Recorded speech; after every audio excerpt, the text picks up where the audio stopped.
Hello friends, स्वागत है आपका अपना यूट्यूब चैनल नॉलेज टॉपिक में। हाजिर एक नई टॉपिक लेकर के एक नए जोश के साथ। आज है हेल्थ प्रमोशन का क्लास नंबर 3। इससे पहले हम क्लास 1 और 2 कवर कर चुके हैं। खास करके क्लास 2 में जो कवर किए हैं वो कचरा कवर किए हैं, जिसमें सभी डब्बे के बारे में हम बता चुके हैं, किस डब्बे में किसको रखना है। ठीक है, आज जो है क्लास नंबर 3 है। इस क्लास नंबर 3 में आज आपको बताने वाले हैं इंपॉर्टेंस ऑफ इन्वायरमेंटल सैनिटेशन, यानी कहने का मतलब हुआ पर्यावरण स्वच्छता की क्या महत्व है।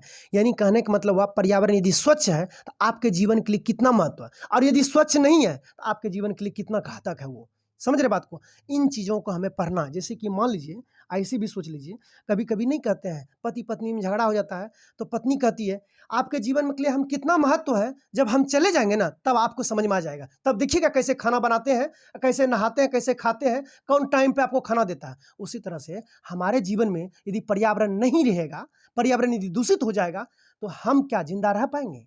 नहीं रह पाएंगे। तो इसीलिए हमारे जीवन में पर्यावरण की क्या महत्व है, इन चीज़ों को मुझे जानना है। ठीक है, तो इन चीज़ों को हम एक ऑब्जेक्टिव के फॉर्म के माध्यम से जानेंगे, यानी ऑब्जेक्टिव क्वेश्चन लेंगे, उसी में सारा चीज़ को क्लियर करते चले जाएंगे। इसमें क्वेश्चन की संख्या भले कम होगा, लेकिन जबरदस्त बातों को हम कवर करते हुए चले जाएंगे, जिससे कि आपका क्लियर डाउट हो जाएगा। चलिए शुरुआत करते हैं आज के सवाल के ऊपर। और कुछ अभी तक जो भी बच्चे टेलीग्राम या व्हाट्सअप या कॉल कर रहे थे उसका हम रिसीव नहीं कर पा रहे थे, क्योंकि हम हॉस्पिटल में थे, एक्सीडेंट कर गए थे। अब तत्काल हम ठीक ठाक हैं। अब आप जो भी कॉल किए हैं सभी का रिटर्निंग आपको मिलेगा, टेंशन लेने की कोई ज़रूरत नहीं है। और रही बात ऐप को लेकर के, किसी किसी बच्चे का बहुत डाउट रहता है सर कब ऐप आ रहा है। ऐप बहुत जल्दी आ जाएगा, टेंशन लेने की ज़रूरत नहीं है। तब तक आपके पास समय है कि जितना भी हम पीछे पढ़ा चुके हैं उससे जल्दी से रिकवर कर लीजिए, क्योंकि जितना भी पीछे पढ़ा चुके हैं एकदम सेलेक्टेड चीज़ पढ़ा है, जल्दी से रिकवर कर लीजिए। और रही बात टेलीग्राम को लेकर के और व्हाट्सअप नंबर को लेकर के, तो हम सारा चीज़ हम बता दिए हैं। शायद हमको लगता है कि हेल्थ प्रमोशन क्लास नंबर 1 या 2 में भी जो है फ़ोन नंबर हम अपना दे दिए। वही मेरा व्हाट्सअप नंबर है, वही टेलीग्राम नंबर है।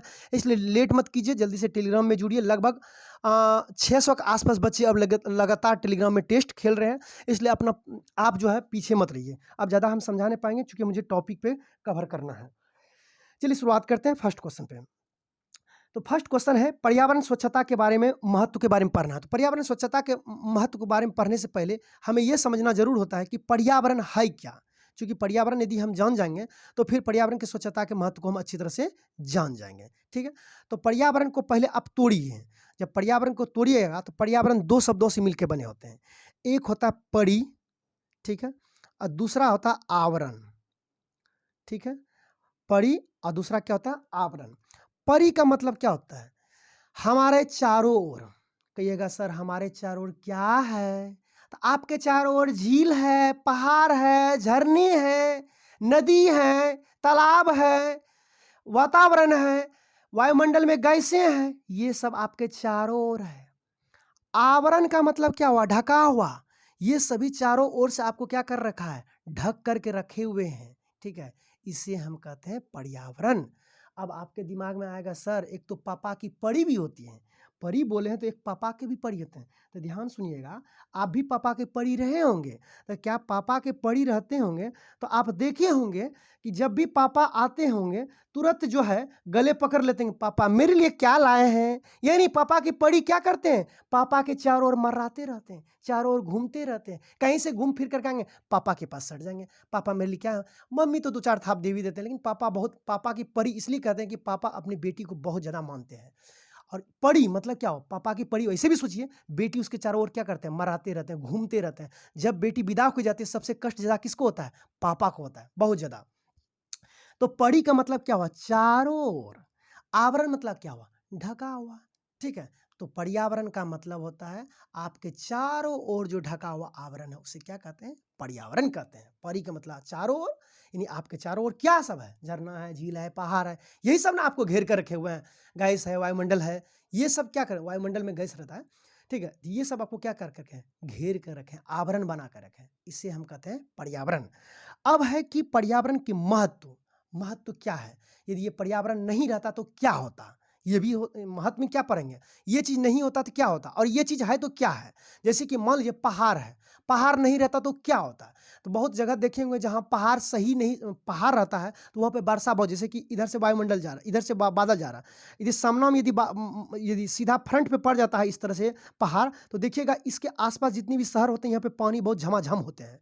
और जहाँ पहाड़ नहीं, जैसे राजस्थान में क्या है कि राजस्थान में जैसे कि बादल इधर से आते हैं ऐसे सीधा, तो पहाड़ भी इसी तरह सीधा करके हैं। तो क्या राजस्थान में बादल पड़ते हैं? नहीं, बहुत जल्दी, बहुत कम वर्षा पड़ते हैं। और यदि इस तरह से खड़ा रहते हैं तो वर्षा पड़ते हैं। ठीक है, झील है तो क्या है, झील में अलग अलग तरह के जीवे रहते हैं ताकि जैव विविधता बने रहे। ठीक है, पानी, नदी तालाब रहते हैं, नदी तालाब रहते हैं तो जीव क्या रहते हैं, जिंदे रहते हैं। आप बताइए, यदि मान लीजिए कि सर हम ही खाली रहेंगे और कोई जीव नहीं रहेगा, नहीं, और सारा जीव नहीं रहेंगे तो आप भी जिंदा नहीं रह पाइएगा। बात समझ रहे हैं। इसलिए पर्यावरण की महत्व बहुत ही जरूरी है, इसके महत्व के बारे में पढ़ना है। ठीक है, तो हम एक ऑब्जेक्टिव के फॉर्म से आपको समझाने का हम कोशिश करेंगे। इसमें रहेंगे क्वेश्चन की संख्या भले कम, लेकिन बहुत ही जबरदस्त रहेंगे। ठीक है, और ऐप बहुत ही जल्दी आने वाले हैं, तब तक पीछे का रिकवर कर लीजिए। पहला सवाल है कि निम्नलिखित में से कौन पर्यावरण का मुख्य घटक है। घटक मतलब क्या होता है, जैसे कि आपको कहेंगे कि कोई दवा खा रहा है पैरासीटामोल, तो नहीं कहते हैं कि पैरासीटामोल जो बना हुआ है इसमें क्या क्या मिल करके बने हुए हैं, क्या क्या मिला करके आप पैरासीटामोल बनाए हैं। तो जो जो आप पार्ट उसमें जो जो चीज़ मटेरियल दिए होंगे वही होता है घटक। चलिए वो भी नहीं समझिए, मान लीजिए वो भी नहीं समझे घटक क्या है ना, था आप सब्जी घर में बनाते हैं तो सब्जी बनाने से पहले सब्जी चीज़ तो लिख देते हैं, तो सब्जी में क्या एक ही चीज़ रहता है, सब्जी में मसाला रहता है, धनिया रहता, मसाला में धनिया वनिया सब आ जाता है, धनिया रहता है, हल्दी रहता है, नमक रहता है। तो कहेंगे सब्जी का घटक क्या है, तो नमक है, हल्दी है, यही सब जिससे मिल करके वो बना हो वही उसका घटक होते हैं, वही हुआ घटक। उसी तरह से हमारा पर्यावरण के मुख्य घटक क्या है, तो मुख्य घटक में आपका है भौतिक पर्यावरण, जैविक पर्यावरण, सामाजिक पर्यावरण, उपयुक्त सभी। अब आपके सवाल में आएगा कि सर भौतिक पर्यावरण में क्या आते हैं।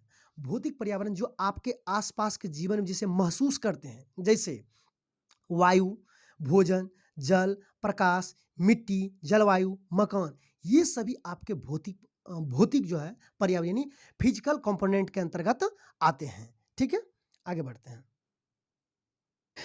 तो पहला हो गया भौतिक पर्यावरण यानी फिजिकल कंपोनेंट। दूसरा है जैविक पर्यावरण। अब कहिए सर जैविक पर्यावरण क्या है, ये भी समझे। जैविक मतलब क्या हुआ, जीव जंतु वनस्पति पशु कीट परजीवी सूक्ष्म जीव, जैसे जीव विषाणु आदि जो है जैविक पर्यावरण के घटक आते हैं। ठीक है, तो आप बताइए पर्यावरण में क्या क्या रहते हैं, पर्यावरण में क्या क्या है ये बताइए।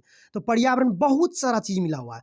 पर्यावरण में हवा है, जल है, प्रकाश है, मिट्टी है, हाँ, और उसमें से जो है जीव जंतु है। ठीक है, जीव जंतु है कि नहीं है, तो उसी तरह से जीव जंतु को अलग कर, पर्यावरण में तो तीनों मिल गया है, लेकिन पर्यावरण में ये तीनों मिल करके बने हुए हैं, तो तीनों में अलग अलग घटक है और तीनों घटक मिल करके पर्यावरण का निर्माण किए हुए हैं। तो जैसे हम आपको बताएं कि भौतिक पर्यावरण किसको शामिल कीजिएगा, तो भौतिक पर्यावरण में जैसे जल हुआ, प्रकाश हुआ, भोजन हुआ, वायु हुआ, मिट्टी हुआ, जलवायु हुआ, मकान हुआ, ये सब भौतिक पर्यावरण में है। ठीक है, अब जैविक मतलब जीव, जैविक मतलब क्या, जीव वनस्पति, जीव जंतु, पशु कीट परजीवी सूक्ष्म जीवी, जीवाणु विषाणु, ये सब क्या है, जैविक पर्यावरण घटक है। अब आता है सामाजिक वातावरण, ये वातावरण लिए हैं। सामाजिक वातावरण में क्या होते हैं, जो समाज की प्रथाएं होती हैं, मान्यताएं होती हैं, विश्वास होते हैं, मूल्य आदतें, धार्मिक पृष्ठभूमि, ये सब क्या है, सामाजिक वातावरण है।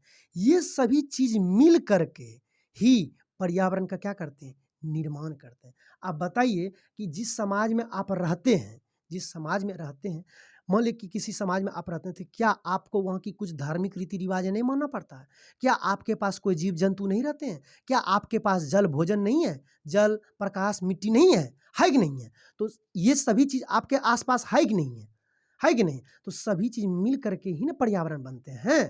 तो ये पर्यावरण को जो है घटक के रूप में तोड़ दिए हैं। ठीक है, भौतिक पर्यावरण, जैविक पर्यावरण, सामाजिक पर्यावरण, ये तीनों मिल करके ही पर्यावरण का निर्माण करते हैं। क्योंकि आप जैसे ही सवाल पढ़ी मतलब आपके चारों ओर, क्या बताइए भौतिक पर्यावरण में जो हम बताए जल प्रकाश के, वो आपके चारों ओर नहीं है। जैविक पर्यावरण, क्या आपके आसपास जीव जंतु बकरी भालू गधा सब नहीं रहता है। ठीक है, सामाजिक, क्या रीति रिवाज समाजों का झेलना नहीं पड़ता है, पड़ता ही नहीं पड़ता। तो वही कहता है कि कि पर्यावरण के मुख्य घटक कौन है। तो पर्यावरण के मुख्य घटक है भौतिक पर्यावरण, जैविक पर्यावरण और सामाजिक पर्यावरण, उपयुक्त सभी, यानी ऑप्शन नंबर डी। या फिर आपसे सवाल पूछ ले कि पर्यावरण के मुख्य घटक की संख्या कितना है, तो पर्यावरण के मुख्य घटक की संख्या 3 है। आगे बढ़ते हैं। आगे सवाल कहता है कि पर्यावरण के मुख्य कितने घटक हैं। सेम सवाल जो अभी तुरंत आपको बता दिए, पर्यावरण के मुख्य घटक कितने घटक हैं, 3 घटक हैं। आगे बढ़ते हैं। देखिए हम यही कहेंगे कि ये क्वेश्चन को आप समझने का कोशिश कीजिएगा, ना कि इस क्वेश्चन को रटने का कोशिश कीजिए, क्योंकि इस क्वेश्चन में कोई दम खम है नहीं। ये सारा टॉपिक रटने वाला चीज़ है, ध्यान रखिएगा। ये सॉरी समझने वाला टॉपिक है, रटने वाला चीज़ नहीं है। ठीक है, रटने वाला चीज़ है ये कि इकोलॉजी शब्द कहाँ से लिया गया है, ये सब चीज़ रटने वाला बात है। लेकिन पर्यावरण क्या चीज़ है, वो चीज़ आप रटिएगा तो फिर आप समझिए कि दिक्कत में पड़ जाइएगा। क्योंकि पर्यावरण जैसे आप ही सोचिएगा, आप कहीं खड़े हैं तो आपके आसपास क्या सब चीज़ है, जो चीज़ आप देख रहे हैं वो सब सम्मिलित रूप से क्या है, पर्यावरण है। बात खत्म है, ज़्यादा नहीं सोचना है। इकोलॉजी शब्द लिया गया है, देखिए इकोलॉजी शब्द जो लिया गया है ग्रीक शब्द के, ध्यान दीजिएगा, ग्रीक शब्द के आइकोस से लिया गया है। ठीक है, ग्रीक शब्द को ओ उच्चारण नहीं लेता, आइकोस, ध्यान दीजिएगा। ग्रीक शब्द का होता है आइकोस। आइकोस का मतलब होता है घर, इसका मतलब क्या होता है, घर। ठीक है, तो इक और देखिए इको तो हम ले लिया, आइकोस से लिया गया, इकोस में जो लिया गया आइकोस। लॉजी मतलब होता है अध्ययन, ध्यान दीजिएगा। यहाँ पे ध्यान दीजिए, इको, इको मतलब इसको, इको जो शब्द लिया गया है वो ग्रीक भाषा का एक आइकोस शब्द होता है। आइकोस का मतलब होता है घर। ठीक है, तो आइकोस से लिया गया इको, लॉजिक मतलब होता है अध्ययन। ठीक है, तो अब आपके सवाल में है कि इकोलॉजी शब्द लिया गया तो ग्रीक शब्द के आइकोस से, आइकोस का मतलब क्या होता है, घर। आगे बढ़ते हैं, option number A is the correct answer. आगे सवाल है, कहता निम्नलिखित में से पारिस्थितिकी विज्ञान यानी इकोलॉजी का महत्व क्या है। ठीक है, पारिस्थितिकी विज्ञान यानी इकोलॉजी का क्या महत्व, पहले ये समझते हैं पारिस्थितिकी विज्ञान होता क्या है। ठीक है, यानी इकोलॉजी क्या होता है। पर्यावरण और जीवों के बीच परस्पर अध्ययन को ही इकोलॉजी कहते हैं। कहिएगा कि सर पर्यावरण और जीवों के बीच परस्पर अध्ययन को क्या कहते हैं, इकोलॉजी कैसे कहते हैं, आपके दिमाग में होगा। देखिए जीव मतलब हम लोग भी हैं।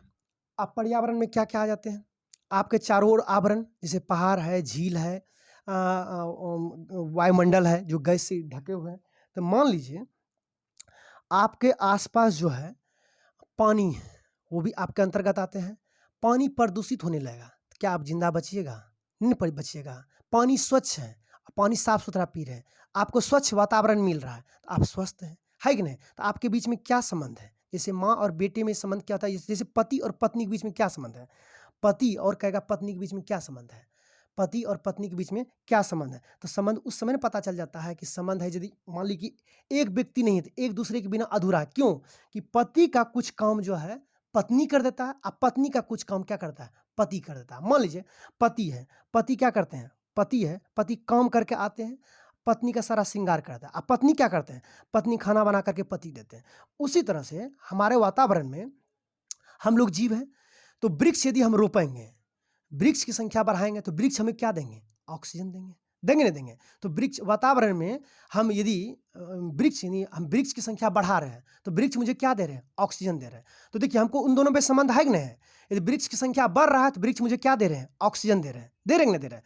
या फिर यदि पानी प्रदूषित हो रहा है, पानी को हम क्या करेंगे, यदि हम लोग का क्या कर्तव्य होता है, पानी को प्रदूषित नहीं होने देना। यानी दोनों के बीच में एक संबंध है, हम आपको खराब नहीं होने देंगे, आप हमें खराब नहीं होने दीजिएगा। ठीक है, हम आपको आपके वातावरण में वृक्षों की संख्या नहीं घटने देंगे तो वृक्ष हमको नहीं घटने देंगे। क्यों, ऑक्सीजन पर्याप्त मात्रा में देंगे तो हम मरेंगे ही नहीं। यानी एक दूसरे के बीच में क्या है, संबंध है। इन्हीं संबंधों को अध्ययन को ही क्या कहते हैं, इकोलॉजी कहते हैं। ठीक है, तो वही कहता है कि परिस्थितिकी मतलब इकोलॉजी विज्ञान का महत्व क्या है। देखिए विज्ञान का महत्व है पर्यावरण के संरक्षण में सहायक होता है या नहीं होता है। ठीक है, ऊर्जा संरक्षण में सहायक होता है, संसाधन के आवंटन में सहायक होता है। इकोलॉजी में यदि दोनों के बीच में, आप कहिएगा सर कि कैसे महत्व हो गया, इकोलॉजी के बीच में क्या संबंध है। आप बोले कि पर्यावरण और जीवों के बीच जो संबंध है उसे इकोलॉजी शब्द बोल दिए। सर कैसे, देखिए पर्यावरण संरक्षण में सहायक, यदि पर्यावरण संरक्षण में सहायक कैसे, हम देख रहे हैं कि वृक्ष जो है कटते जा रहा है तो हमारा क्या महत्व है, वृक्षों की संख्या बढ़ा देना। और वृक्ष की संख्या बढ़ेगा तो हमें क्या मिलेगा, ऑक्सीजन मिलेगा। और नहीं तो ऑक्सीजन नहीं मिलेगा तो हम क्या हो जाएंगे, मर जाएंगे। देख रहे हैं दोनों के बीच में क्या संबंध है। ठीक है, तो बोलिए पर्यावरण संरक्षण में सहायक हुआ या नहीं हुआ, इकोलॉजी। ठीक है, ऊर्जा संरक्षण में सहायक, ऊर्जा संरक्षण में भी सहायक है। ताकि देखिए ऊर्जा संरक्षण में सहायक है, ऊर्जा की जो बर्बादी है, अब कहिए कि सर कोयला भी एक तरह से क्या है, कोयला जो ये वायुमंडल से जो मिलता है आपको, ये सूर्य से तो मतलब प्रकृति में सूर्य सबसे बड़ा ऊर्जा का स्रोत है।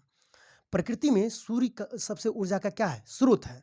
तो हमें सूर्य किस पे देते हैं हम? सूर्य जो है वृक्षों पे जो है वृक्ष क्या करते हैं, सूर्य के माध्यम से अपना भोजन तैयार करते हैं और वो फल फ्रूट देते हैं। फल फ्रूट क्या करते हैं, हम लोग खाते हैं और हमें क्या मिलते हैं, ऊर्जा मिलते हैं। वृक्ष ही खत्म कर देंगे तो क्या ऊर्जा का संरक्षण हो पाएगा? नहीं हो पाएगा। ऊर्जा का संरक्षण नहीं हो पाएगा, हमारे पास ऊर्जा का कोई स्रोत ही नहीं रहेगा। ठीक है, तो इकोलॉजी ऊर्जा का भी संरक्षण में सहायक होता है। संसाधनों का आवंटन में सहायक, यानी जितना संसाधन हमारे पास है उसके एक संतुलन रूप से बंटवारा करना है। ठीक है, तो उपयुक्त सभी हो जाएंगे। Option number D is the correct answer. आगे बढ़ते हैं। हमारा टारगेट है कि जितना हो सके आप मुझे सपोर्ट कीजिए ताकि जल्दी से जल्दी हम डिजिटल बोर्ड की ओर बढ़ें, ताकि डिजिटल बोर्ड पे जितना जल्दी आएंगे कोई भी टॉपिक को समझाने में मुझे और भी आसान होगा, उसे समझाने में उदाहरण के तौर पे देने में बहुत ही मज़ा होगा। ये तभी संभव हो सकता है जब एप्लीकेशन आएगा, उसमें अधिक से अधिक लोगों को बोलिएगा कि नहीं खरीदिए, क्योंकि हमारा फी ज़्यादा नहीं है। ठीक है, आगे बढ़ते हैं। आगे कहता है कि स्वस्थ जीवन हेतु पर्यावरण नियमन, नियमन मतलब होता है बनाए रखना।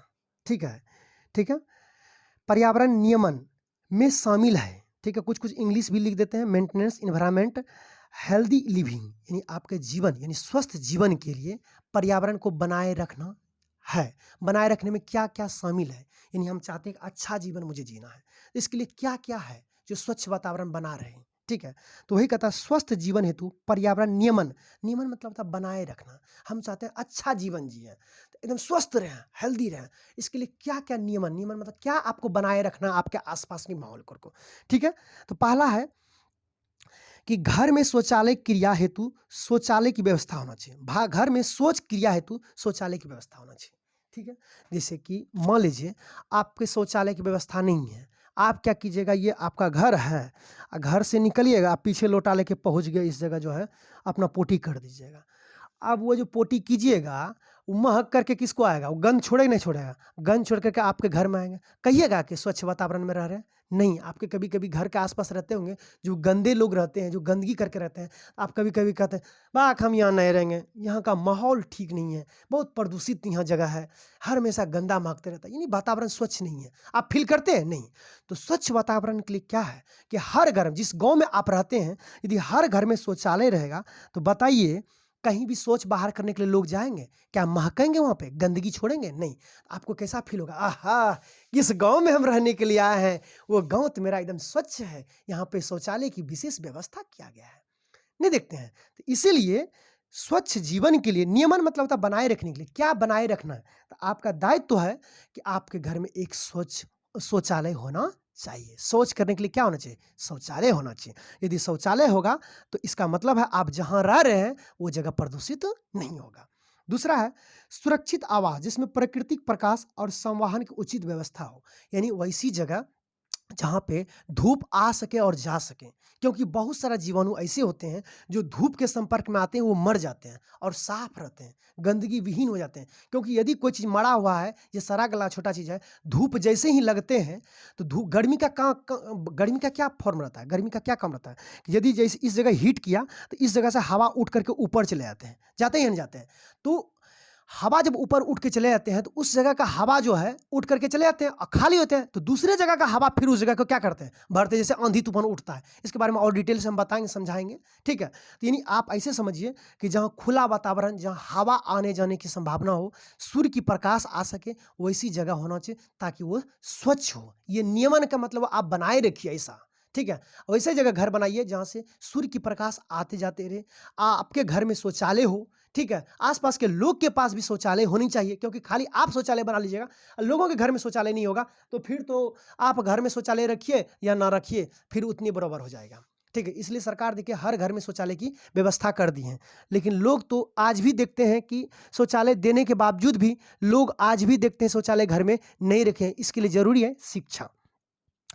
तो स्वच्छ जीवन के लिए क्या चाहिए? घर में शौचालय हेतु घर में शौच हेतु शौचालय की व्यवस्था होना चाहिए। सुरक्षित आवास, प्राकृतिक प्रकाश का संवहन, यानी माना सूर्य का प्रकाश आते जाते रहना चाहिए। घर में साफ एवं स्वच्छ रसोई घर और पानी की उचित व्यवस्था होना चाहिए। बताइए, कॉमन क्वेश्चन है ये, नहीं है क्या? इसे रटने की जरूरत है? नहीं। इसका आंसर क्या हो जाएगा? उपयुक्त सभी, यानी option number D is the correct answer. आगे बढ़ते हैं। आगे है एकदम बेसिक क्वेश्चन है और ज़्यादा कोई डीप नहीं है क्वेश्चन, एकदम नॉर्मल क्वेश्चन है। कहता है निम्नलिखित में से आधारभूत स्वच्छता की आवश्यकताएं हैं। आधारभूत मतलब हुआ क्या जरूरी है स्वच्छता के लिए, क्या क्या जरूरी है, ठीक, यानी बेसिक सैनिटेशन नीड्स, यानी आपके लिए क्या जरूरी है स्वच्छता के लिए, ठीक है। पहला है स्वच्छ वायु। तो बोलिए आधारभूत, यानी कहीं आप जिन रहिएगा तो आधारभूत के अंतर्गत में स्वच्छ वायु आपको चाहिए नहीं। क्या क्या आधार चाहिए? एक जगह आप सोचिएगा कि सर हम स्वच्छ रहना चाहते हैं, तो इसके लिए क्या क्या आपके लिए आवश्यकता है? स्वच्छ वायु मिलना चाहिए, स्वच्छ और सुरक्षित जलापूर्ति मिलना चाहिए, अच्छा माने जब प्रदूषित जल नहीं होना चाहिए, उपयुक्त आवास होना चाहिए, जहाँ रहने लोग आवास हो, है कि नहीं है? तो वही कहता आपके लिए आवश्यकता क्या है? तो आवश्यकता ये तीनों है, यानी उपयुक्त सभी। वैसे आवश्यकताओं में आपके लिए हम जानकारी के लिए बता देते हैं, आपके बुक में 8 आवश्यकता दिए हैं, जिसमें से स्वच्छ वायु है, स्वच्छ जल और माने स्वच्छ सुरक्षित जल, उपयुक्त आवास, भोजन की स्वच्छता, कचरे एवं अपद्रव की सही निस्तारण, माने कचरा का सही से जो है माने जगह पे। ऐसे भी आप सोचिएगा, लॉजिक लगाइएगा दिमाग में, हम चाहते हैं एक साफ सुथरा जगह पर रहना चाहिए, तो क्या क्या आप सोचिएगा? आप नहीं कहिएगा हवा स्वच्छ मिलना चाहिए, जल एकदम मिलना चाहिए बिसलरी वाला, है कि नहीं? भोजन हमको एकदम साफ सुथरा मिलना चाहिए, गंदा नहीं मिलना चाहिए। कीट नियंत्रण, मतलब ज़्यादा कहीं कीड़ा मकोड़ा मच्छर तच्छर फैल रहा है, डेंगू फैल रहा है, तो सरकार जगह समय समय पे जो है डेंगू के नियंत्रण के लिए छिड़काव करते रहे। क्या ये चाहते ही नहीं चाहते हैं? व्यावसायिक खतरा की सुरक्षा, यानी आप जो बिजनेस करते हैं उसके ऊपर कोई खतरा नहीं हो। मान ली कि आप धान रोपे हैं, सही से वातावरण नहीं मिला, इस समय वर्षा का पानी नहीं हुआ, क्या इस समय आप इस साल यदि जो धान जितना बेचते तो क्या बिजनेस कर पाइएगा? या कुछ ऐसी फसल लगाए हैं जो बिजनेस करना चाहते हैं, या वो उस समाज में रहना चाहते हैं जिससे आपको दिक्कत, व्यवसाय कुछ कोई धंधा कर रहे हैं उसमें आपको प्रॉब्लम नहीं होना चाहिए, ठीक है। तो इसमें जितना हम दिए हैं इसके अकॉर्डिंग कितने क्या हो जाएंगे? Answer option number D. Total 8 है, ध्यान रखिए, डी डी हो जाएंगे, बी लिखा गया है डी। आवश्यकताएं हो, आगे बढ़ते हैं। थोड़ा हाथ भी मेरा दर्द करता है क्योंकि अभी बैंडेज है। आगे बढ़ते हैं। निम्नलिखित में से भारत की पर्यावरण समस्याओं में शामिल है। निम्नलिखित में से भारत की मुख्य पर्यावरण समस्याओं में शामिल क्या है? बताइए, भारत में क्या क्या पर्यावरण समस्या है? देखिए, वायु और जल प्रदूषण समस्या है कि नहीं है? ऑलरेडी है। देखिए, जल प्रदूषित होते जा रहा है, वायु प्रदूषित होते जा रहा है, तो ये तो समस्या है। कूड़े कचरे का अनुपयुक्त निस्तारण, मतलब कूड़ा और कचरा का जो सही रूप से निस्तारण होना चाहिए, वो भी व्यवस्था सही से हमारे देश में अभी नहीं है। वन क्षेत्र का कम होना, हमारे देश में लगातार क्या हो रहा है? जनसंख्या बढ़ते जा रहा है, शहरीकरण होते जा रहा है, लगातार वृक्षों को काटते जा रहे हैं। तो बताइए, आपके देश में पर्यावरण समस्या के अंतर्गत ये तीनों है या नहीं है? कॉमन सा क्वेश्चन है या नहीं है? तो इसका आंसर क्या हो जाएगा? Option number D is the correct answer. आगे बढ़ते हैं। आगे कहता है कि निम्नलिखित में से भारत की मुख्य पर्यावरण समस्या में कौन शामिल नहीं है? हम बोले थे शामिल है, यहाँ कह रहे कौन शामिल नहीं है। देखिए, पर्यावरण की मुख्य समस्याओं में से 10 शामिल है, ध्यान रखिएगा। आपके बुक के अकॉर्डिंग 10 समस्याओं को लिया गया है जो कि समस्या है, जिसमें से आपको ऊपर हम बता चुके कुछ कुछ समस्या है। तो पहला कहता है जैव विविधता का खतरा, बिल्कुल है, जैव विविधता का खतरा। जैव विविधता समझते हैं? जैसे जैव विविधता मतलब क्या हुआ? जीवों की अलग अलग, जैसे कोई जंगल में, कहते ये जंगल बहुत जैव विविधता, मतलब क्या, वहाँ जीवों की संख्या अलग अलग है, जैसे बकरी है, भालू है, गधा है, सब अलग अलग तरह का जीव है, तो वो हुआ जैव विविधता, ठीक है। आप कहिएगा इस जंगल में खाली गधे रहता है तो उसको जैव विविधता कहिएगा? नहीं नहीं नहीं, जीवों में विविधता का मतलब होता है जैव विविधता, ठीक है। तो आपके देश में क्या जैव विविधता का समस्या है कि नहीं है? ये भी समस्या है, हमारे देश में है, ठीक है। यातायात का दबाव कम होना, बताइए, कह रहा कि ये मुख्य समस्या में यातायात के दबाव कम नहीं, यातायात के दबाव कम हो रहा है कि यातायात का दबाव बढ़ रहा है? यातायात के दबाव बढ़ रहा है। तो कहता कौन शामिल नहीं है? तो यही शामिल नहीं है, ऑप्शन नंबर बी जो है शामिल नहीं है। कहता कृषि में रासायनिक उर्वरक का अति प्रयोग, ये तो समस्या ही है। प्राकृतिक संसाधनों का कम होना, बिल्कुल दोहन होते जा रहा है, कम होते जा रहा है, ये भी समस्या है। तो कौन सा समस्या नहीं है? तो ऑप्शन नंबर बी जो बताया है वो समस्या नहीं है, क्योंकि यातायात का दबाव तो बढ़ रहा है, कम नहीं हो रहा है। आगे बढ़ते हैं। तो इसका आंसर क्या था? बी, 8 नंबर का आंसर बी था। हम इसलिए बोल देते हैं कि इतना समझाने के बाद भी कुछ कुछ बच्चे जो है ना अभी भी रटने के लिए बैठे हुए हैं, तो उसे बताना ही पड़ता है। समझिए, क्योंकि ये सब क्वेश्चन रटने वाला नहीं है, ये सब क्वेश्चन समझने वाला क्वेश्चन है। कहता निम्नलिखित में से आधारभूत स्वच्छता की आवश्यकता में कौन शामिल नहीं है? आधारभूत मतलब बेसिक सैनिटेशन नीड्स, आपकी जीवन के लिए जो स्वच्छता की ज़रूरत है, उसमें से कौन शामिल नहीं है? देखिए, व्यावसायिक खतरे की सुरक्षा ये आपकी आवश्यकता में शामिल है। कीट नियंत्रण ये आपकी आवश्यकता में शामिल है। भोजन की स्वच्छता ये भी आवश्यकता में शामिल है। कहता मानव एवं पशु मलमूत्र जैसे तैसे निस्तारण गलत है। आप बताइए, जैसे तैसे आप निस्तारण कर जने मन तने फेंक दीजिए, जने मन तने जो लेटरिन कर दीजिएगा, जिधर मन तिधर जो है पोटी कर दीजिएगा, तो वो बताइए निस्तारण का सही विधि है? नहीं। उचित रूप से निस्तारण की विधि करना ही ये सही होगा। यहाँ कह रहा जैसे तैसे, तो वही कह रहा आपकी आवश्यकताओं में कौन शामिल नहीं है? तो ऑप्शन नंबर डी शामिल नहीं है। क्यों? क्योंकि मानव के मल मूत्र कहता है जैसे तैसे निस्तारण, जन्ने मन तन्ने जहाँ मन तहाँ जो है आप पोटी कर दीजिएगा, वो निस्तारण की विधि नहीं है। ठीक है, तो निस्तारण की विधि क्या है? मैंने उपयुक्त निस्तारण की विधि। ठीक है, इसका वास्तविक आंसर क्या होगा ये जान लीजिए कि मानव मल मूत्र, ध्यान दीजिएगा, मानव मल मूत्र का सही निस्तारण यहाँ होना चाहिए सही। आई लिख दिया है जैसे तैसे, तो जैसे तैसे लिखने की वजह से ये क्या हो जाएंगे? गलत हो जाएंगे। यानी आंसर क्या कहते कौन शामिल नहीं है? तो शामिल ऑप्शन नंबर डी नहीं है। आगे बढ़ते हैं। आगे कहता है कि भारत में पर्यावरण संरक्षण हेतु सुरक्षात्मक और उपचारात्मक उपाय में शामिल क्या है? यानी भारत सरकार ने क्या क्या सुरक्षात्मक और उपचारात्मक उपाय किए, यानी पर्यावरण जो प्रदूषित हो रहे हैं उसके बारे में सरकार ने क्या क्या कदम उठा रहे हैं? देखिए, केंद्रीय प्रदूषण नियंत्रण को मजबूत करना, यानी केंद्र नियंत्रण प्रदूषण बोर्ड, बोर्ड का मतलब होता है कि प्रदूषण को कंट्रोल करने के लिए एक बोर्ड बनाया गया है। ठीक है, तो उस बोर्ड को मजबूती करने का कोशिश कर, उसको ताकत दे रहा है, उसको पैसा दे रहा है, ताकि तरह तरह की योजना लाइए ताकि प्रदूषण ना फैले।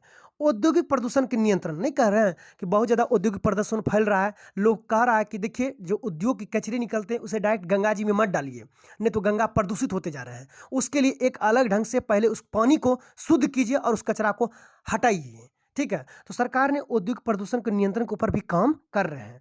पर्यावरण प्रदूषण को कम करने का भी कोशिश कर रहे हैं। पर्यावरण प्रदूषण को कम कैसे कर रहे हैं? कह रहे हैं कि लोग वृक्षारोपण कीजिए, वृक्ष रोपिए। आपके देश में टोटल वृक्ष कितना है? 21.7%। यदि पूछ ले आपके देश में टोटल वृक्ष कितना है, वन कितना है, 21% है। ठीक है, और वायुमंडल में ऑक्सीजन भी 21% ही है। ठीक है, वायुमंडल में ऑक्सीजन भी 21% है, या फिर 20 पॉइंट कुछ समथिंग, लगभग 21% के आसपास। कहिएगा सर जो आप बताए वो क्यों नहीं है? कहीं के बच्चे रट लेते हैं 21%। देखिए, कभी कभी आपको हम समझाते हैं कि यदि ऑप्शन में नहीं मिल रहा है मुझे 21, तो 21 के आसपास देखिए क्या है। 21 के आसपास मुझे 20 पॉइंट, मान लिया ऑप्शन में 97 दे दिया, तो आप किसको मारिएगा? 97 दे दिया तो आप 20.97 नहीं मारिएगा, लगभग समथिंग नहीं है 21%। आप 21 रट लीजिएगा तो फिर नहीं ना आपको मिलेगा। उसी तरह से किसी किसी दिन हम दिए थे ये साइकिल के बारे में कि 13 वर्ष में जो है साइकिल शुरू हो जाते हैं लड़कियों के। अब 13 ऑप्शन में नहीं था, तो उसके आसपास क्या मिल रहा है मुझे? 12 मिल रहा है। किसी दिन मदर हेल्थ चाइल्डहुड के बारे में हम दिए थे एक क्वेश्चन, उसमें 1992 इसका आंसर सटीक होगा, लेकिन ऑप्शन में नहीं है, तो 91 है ना, तो उसके आसपास हम 91 मारेंगे। क्वेश्चन को छोड़ेंगे नहीं, हम देखेंगे उसके नज़दीकी क्या है, क्योंकि एग्जामिनर गलती एग्जामिनर करते हैं, आपको नहीं भुगतना, वो तो आंसर ले ही लेंगे। बाद में जाकर एक क्वेश्चन के लिए आप लड़ने नहीं जाइएगा। ठीक है, तो उसी तरह से यहाँ पे आप समझ गए होंगे हम क्या कहना चाह रहे हैं। पर्यावरण, भारत में पर्यावरण संरक्षण हेतु सुरक्षात्मक और उपचारात्मक में क्या क्या शामिल है? केंद्रीय प्रदूषण बोर्ड को, नियंत्रण बोर्ड को क्या कर रहे हैं? मजबूत कर रहे हैं। औद्योगिक सुरक्षा, औद्योगिक जो प्रदूषण नियंत्रण बोर्ड है उसको भी मजबूत कर रहे हैं, और पर्यावरण प्रदूषण को भी कम करने की कोशिश कर रहे हैं। यानी उपयुक्त सभी, यानी option number D is the correct answer. हम लिख रहे हैं अपने बायां हाथ से, समझ लीजिए, थोड़ा सा लिखने में दिक्कत हो रहा है, दायां हाथ ही डिस्टर्ब हुआ है। 6-7 दिन समय में ये ठीक हो जाएगा। आगे कहता है निम्नलिखित में से पर्यावरण संरक्षण हेतु निम्नलिखित में सुरक्षात्मक और उपचारात्मक उपाय में कौन शामिल नहीं है? ठीक है, तो ये देखिए सुरक्षात्मक और उपचारात्मक में से जो शामिल है, ये शामिल टोटल मिला करके ये टोटल तो नहीं दिया है, लगभग 8-10 के आसपास है, जो भारत सरकार के द्वारा जो है सुरक्षात्मक उपाय मैंने उसे नियंत्रण करने का कोशिश कर रहे हैं। तो पहला है नदियों और झीलों का संरक्षण। बिल्कुल आपको सुनते होंगे कि नदियों और झीलों को, बहुत सारा नदियां हैं जो कि सुने होंगे कि ये बहुत सारा झील, ये एक आता है सूची, कुछ सूची करके मुझे नाम नहीं आ रहा है, हम बता देंगे कि नहीं कहते इस सूची में शामिल किया गया है। जैसे कि यूनेस्को की सूची में बहुत सारा क्या करते हैं, बिल्डिंग को शामिल करते हैं, जो सरकारी बिल्डिंग होते हैं वो बहुत सारा चीज़ों को क्या करते हैं, यूनेस्को की शामिल में सूची कर देते हैं ताकि वो सुरक्षित रहे। ठीक है, उसी तरह से बहुत सारा झील, बहुत सारा नदियाँ या बहुत सारा सरोवर को जो है एक कुछ नाम नहीं आ रहा है, वो ईरान में वो कुछ संगठन हुए थे। यदि किसी को याद होगा तो हमें कमेंट करके जरूर बताइएगा। वो संगठन का नाम मुझे याद नहीं आ रहे हैं, उस सूची में क्या करते हैं, शामिल करते आते हैं। तो नदियों और झीलों के संरक्षण, नदियों और झीलों के संरक्षण को क्या कर रहा है, सरकार कदम उठा रही है, ये तो शामिल है सुरक्षात्मक में। औद्योगिक प्रदूषण के नियंत्रण करना, ये भी सरकार की शामिल है सुरक्षात्मक में। पर्यावरण प्रदूषण को बढ़ावा देना, देखिए सीधे ऑप्शन में लग रहा है। क्या बताइए, सरकार पर्यावरण प्रदूषण को बढ़ावा देगा? नहीं देगा। तो कहता कौन शामिल नहीं है, तो option number C is the correct answer है। आगे बढ़ते हैं। और डी है, कहता अधिक से अधिक वृक्षारोपण को बढ़ावा देना, सरकार तो ये वृक्षारोपण को बढ़ावा देते ही देते हैं। आगे, भारत में पानी की कमी और जल प्रदूषण का कारण क्या है? देखिए पानी और जल प्रदूषण का कारण क्या है? जनसंख्या में वृद्धि, लगातार जनसंख्या में वृद्धि होते जा रहे हैं। और पानी तो आपको पता होगा कि स्वच्छ पानी 2.5% ही है, बाकी तो जो क्या है आपके पीने योग्य नहीं है। ठीक है, तो स्वच्छ जल जो है आपके धरती से क्या हो रहा है, कमते जा रहा है। अब की जनसंख्या वृद्धि से क्या होता है, देखिए जनसंख्या वृद्धि होगा, लोग अधिक से अधिक घर बनाएंगे, अधिक से अधिक वृक्ष काटेंगे, जो गड्ढा उड्ढा होगा जगह उसको भर देंगे, तो पानी ही नहीं रहेंगे, पानी अंदर जाएंगे ही नहीं, तो पानी कहाँ मिलेंगे? और ज़्यादा जनसंख्या होंगे, प्रदूषण ज़्यादा प्रदूषित करेंगे पानी को, करेंगे नहीं करेंगे? तो वही कहता भारत में पानी की कमी और जल प्रदूषण का कारण क्या है? जनसंख्या वृद्धि भी एक कारण है, शहरीकरण भी एक कारण है, औद्योगिकरण भी एक कारण है। पानी की कमी और जल प्रदूषण का, ये तीनों ही कारण है। तो इसका आंसर क्या हो जाएंगे? उपर्युक्त सभी, option number D is the correct answer. आगे चलते हैं। वायुमंडल में गैस का सामान्य संयोजन है, यानी वायुमंडल किससे किससे मिल करके बने होते हैं? ठीक है, तो वायुमंडल में जो है बहुत सारे चीज़ों से मिल करके बने होते हैं, चूंकि वायुमंडल गैसों का मिश्रण है। ठीक है, जिसमें ओकिरिया गैस भी रहते हैं, एक रेडॉन गैस छोड़ करके। लेकिन मुख्य रूप से कौन कौन रहते हैं? मुख्य रूप से आपका कार्बन डाइऑक्साइड रहते हैं, ऑक्सीजन 21% रहते हैं, नाइट्रोजन 78% रहते हैं। कार्बन डाइऑक्साइड जो है हम आपको बता दिए थे कितना होते हैं, हमें आप कमेंट करके जरूर बताइएगा। और नहीं तो बहुत सारा बच्चे देखते हैं कमेंट नहीं करते, तो हम बता ही देते हैं। कार्बन डाइऑक्साइड जो है 0.03% रहते हैं।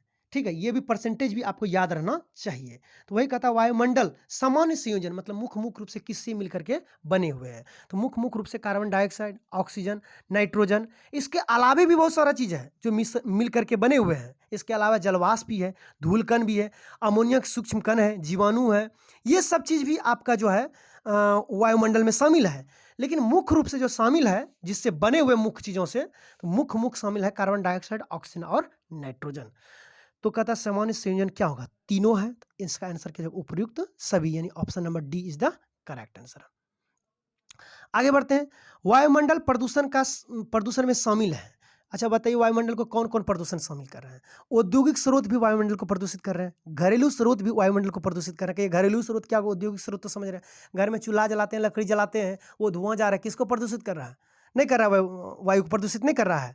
वैज्ञानिक शोध, वैज्ञानिक लोग क्या कर रहे हैं आज के डेट में? शोध कर रहे हैं। शोध के दौरान में बहुत सारा चीज़, आणविक ऊर्जा, आंतरिक ऊर्जा, शोध करने के दौरान में बहुत सारा विस्फोटक पदार्थ निकलता है, जैसे कि आणविक ऊर्जा या आंतरिक ऊर्जा, या फिर कोई परमाणु बन रहा है या कोई कुछ चीज़ को बना रहा है, उसको जब वो शोध करते हैं, उसका परीक्षण करते हैं, उस समय बहुत सारा चीज़ क्या होता है निकलते हैं, जो मानो वायुमंडल को दूषित करते हैं। नहीं कहते हैं वायुमंडल, मान लीजिए बम ही फोड़ देते हैं, क्या लगता है बम में क्या प्रदूषक चीज़ नहीं रहते हैं, खाली आवाज़ें कर देते हैं? नहीं, दिल्ली समय देखते हैं दीपावली समय बम को बंद कर दिया जाता है।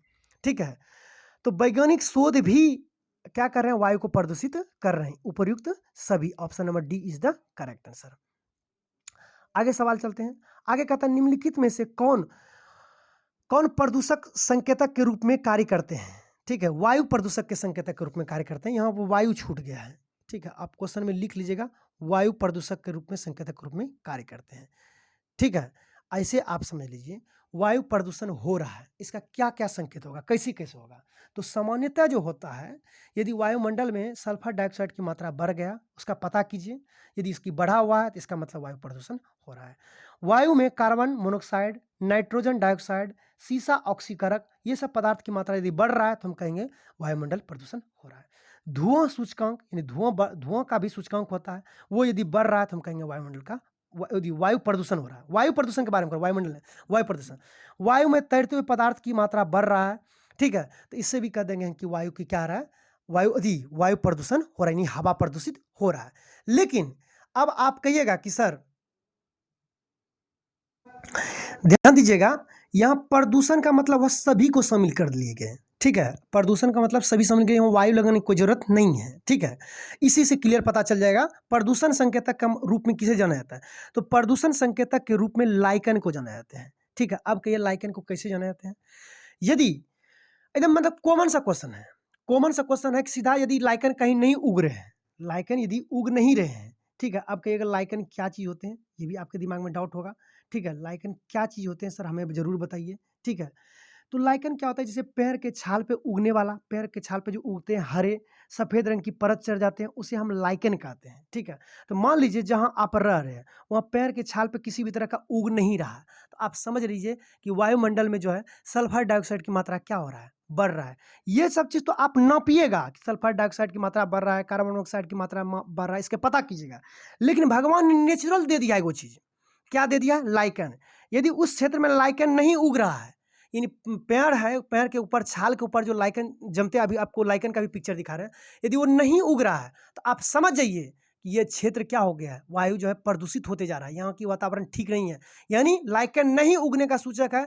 इसका मतलब है कि वायुमंडल में सल्फर डाइऑक्साइड की मात्रा बढ़ गया है, क्योंकि जहाँ पे सल्फर डाइऑक्साइड की मात्रा बढ़ता है वहाँ पे लाइकन क्या होते हैं, नष्ट होना शुरू हो जाता है। तो ये नेचुरली भगवान दे दिए हैं कि देख बाबू, यदि इस क्षेत्र में लाइकन नहीं उग रहा है, इसका मतलब है उस क्षेत्र में सल्फर डाइऑक्साइड की मात्रा क्या है, बढ़ा हुआ है, जल्दी से कंट्रोल करो, ठीक है। तो लाइकन होते क्या कि पेड़ की छाल पे उगते हैं, ये सब सफ़ेद या रंग की पतली परत रूप में ये लाइकन दिखा, आपको लाइकन दिखा देते हैं, ठीक है।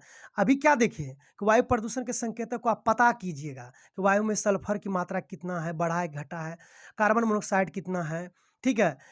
धुआं सूचकांक, वायु में तैरते हुए पदार्थ के पता कीजिएगा। लेकिन उससे पहले ही भगवान ने आपको एक दे दिया है कि आप देखिए, कुछ जांचने की जरूरत नहीं है, सीधा देखिए लाइकन नहीं उग रहा है, समझ लीजिए ये जगह क्या है, ये वायु जो है प्रदूषित होते जा रहा है, यानी वायुमंडल में जो है सल्फर डाइऑक्साइड की मात्रा क्या हो रहा है, बढ़ रहा है, ठीक है। तो नेचुरली दिया हुआ है लाइकन, लाइकन जो सूचक है नेचुरली है। थोड़ा सा लाइकन देख लीजिए, दिल को संतुष्टि मिलेगा। देखिए यही है लाइकन जो वृक्षों पे उगते हैं, आप भी देखे होंगे आसपास जो है ये वृक्षों पे लाइकन, आपको बताए थे किससे मिलकर होते हैं, कवक और शैवाल से मिलकर के बने होते हैं, वृक्षों पे उगते हैं, ठीक है।